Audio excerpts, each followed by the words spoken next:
અહીંયા જો હાઇડ્રોજન એક જ છે, અહીંયા બે થઈ ગયા, એટલે કે હાઇડ્રોજનનો વધારો થશે રિડક્શનમાં. હવે જો અહીંયા આલ્ડીહાઇડનું કામ પૂરું, આલ્ડીહાઇડનું હવે રિડક્શન કરાવી દેવું.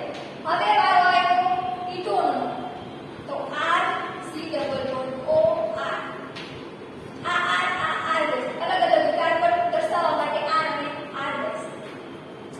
આની રિએક્શન બે હાઇડ્રોજન સાથે કરાવો. તેની હાજરીમાં NiAlH4 ની હાજરીમાં હું રિએક્શન કરાવું છું. તો જોજો અહીંયા કેટલા હાઇડ્રોજન છે? બે. એક અહીંયા હાઇડ્રોજન લખું, એક અહીંયા લખું. આ હાઇડ્રોજન ઓક્સિજન સાથે જોઈન્ટ થશે, આ હાઇડ્રોજન કાર્બન સેમ આની જેમ જ જોઈન્ટ થશે. તો જો આ કાર્બન ઉપર ઓક્સિજન સાથે હાઇડ્રોજન જોઈન્ટ થશે, આ હાઇડ્રોજન અહીંયા કાર્બન સાથે જોઈન્ટ થશે, આ કાર્બન સાથે જોઈન્ટ થશે, ઓક્સિજન સાથે હાઇડ્રોજન બાકી હતું એ એમ. હવે આમાં જો OH સાથે જે કાર્બન છે એ કાર્બન જો બાકીના કેટલા કાર્બન સાથે જોઈન્ટ છે? તો કે 1 અને 2. આ તો હાઇડ્રોજન ઈ નહીં બનવાનો. OH નું જે કાર્બન સાથે જોઈન્ટ છે એ બાકીના 2 કાર્બન સાથે જોઈન્ટ છે. તો આ તો બની ગયો 2D આલ્કોહોલ. બરાબર. હવે કીટોનનું કામ કાર્બોક્સિલિક એસિડ લે. હવે આપણે અહીંયા જોયું હતું કે અહીંયા એક હાઇડ્રોજન હતો, તો હાઇડ્રોજનનો વધારો થાય એટલે એક છે. અહીંયા જો અહીંયા તો એક હાઇડ્રોજન નો અને અહીંયા વધારો થઈને એક હાઇડ્રોજન આવે. બરાબર. તો હાઇડ્રોજનનો વધારો થશે રિડક્શનમાં. હવે વાત આવે કાર્બોક્સિલિક એસિડ. તો carboxylic acid RC double bond OOH. આ થઈ ગયો કાર્બોક્સિલિક એસિડ. આની રિએક્શન હું 4 હાઇડ્રોજન સાથે કરાવું છું. તો શું થશે? હવે અહીંયા જો 4 હાઇડ્રોજન છે, 2 હાઇડ્રોજન તો અહીંયા ઉપર વધ્યા કેટલા?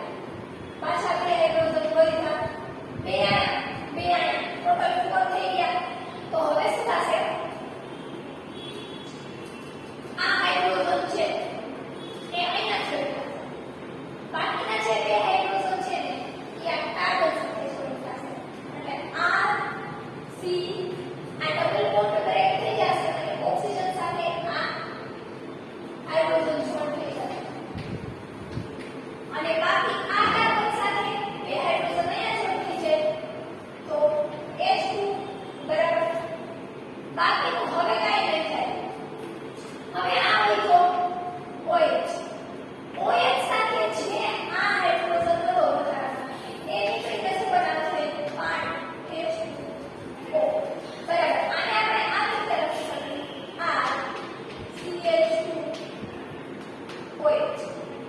બરાબર. હવે જો જે OH જે કાર્બન સાથે જોઈન્ટ છે એ કાર્બન બાકીના કેટલા કાર્બન સાથે જોઈન્ટ છે? એક.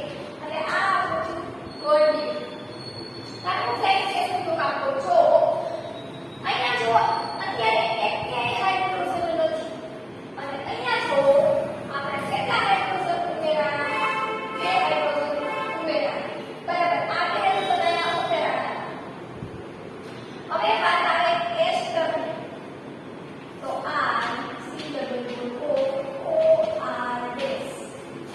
આની રિએક્શન પણ 4 હાઇડ્રોજન સાથે કરાવું છું. તો શું થશે? H ડબલમાં